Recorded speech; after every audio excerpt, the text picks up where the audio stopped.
जो जातिवाद में मर जाते हो, जब वोट देने जाना तो एक ही बात दिमाग लगा लेना, खाली अफगानिस्तान की स्थिति याद कर लेना, आपको पता चल जाएगा कि आपको वोट कहां देना है, मुहर कहां लगनी है। मैं किसी पार्टी विशेष का आदमी नहीं हूं, लेकिन मैं भारत का आदमी हूं और मुझे इतना तो पता ही है कि भारत किन हाथों में सुरक्षित है।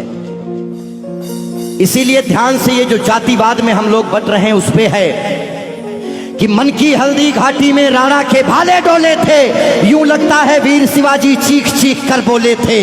पुरखों का बलिदान घास की रोटी तक शर्मिंदा है, कट गई जंग में राणा की बोटी बोटी शर्मिंदा है। खुद अपनी पहचान मिटा दी कायर भूखे पेटों ने, जो टोपी जालीदार पहन ली हिंदू माँ के बेटों ने।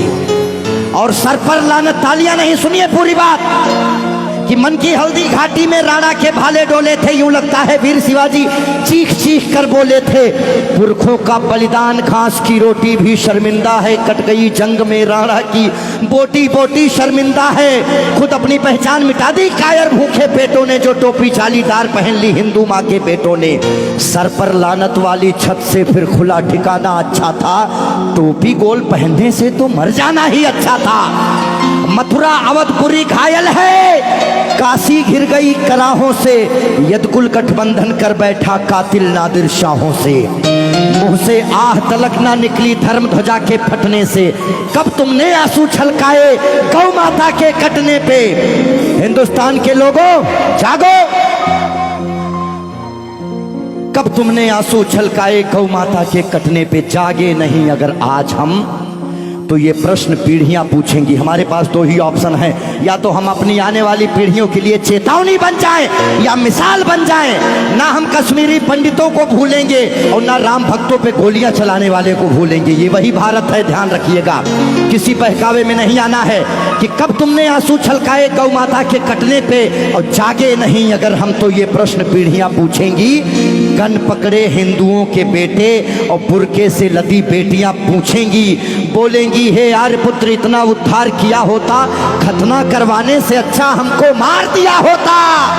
और सोते रहो सनातन वालों तुम सत्ता की गोदी में, पर सांस आखिरी तक भगवा की रक्षा हेतु लड़ूंगा मैं। शीश कलम करवा दूंगा पर कलमा नहीं पढ़ूंगा मैं, शीश कलम करवा दूंगा।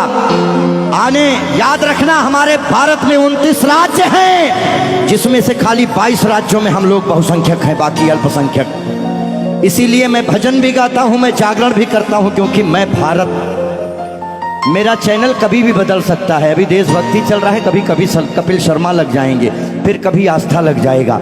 लेकिन एक बात का ध्यान रखना, हमेशा हम आज़ाद कैसे हुए ये बहुत मायने नहीं रखता है, लेकिन हम गुलाम कैसे हुए ये बहुत ज़्यादा मायने रखता है।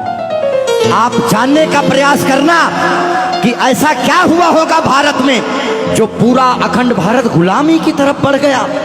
इस देश में जिनको चोर कहना था, जो मुगल भारत को लूटने आए, चाहे वो गजनी रहा हो, चाहे वो औरंगजेब, महान अकबर जिसको जिल्ले इलाही कहा गया, जिल्ले इलाही खुदा की परछाई को कहते हैं।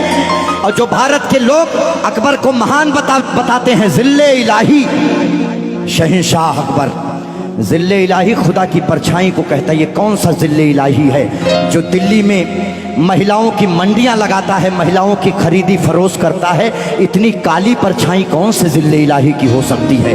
इसीलिए आप अपने हीरोज, अपने बच्चों को बताओ कि ये देश भगत सिंह की वजह से, ये देश जियो तिवारी जनेऊधारी, चंद्रशेखर आजाद, ये देश मंगल पांडे, बुंदेले हर बोलों के मुंह हमने सुनी कहानी थी और खूब लड़ी मर्दानी वो तो।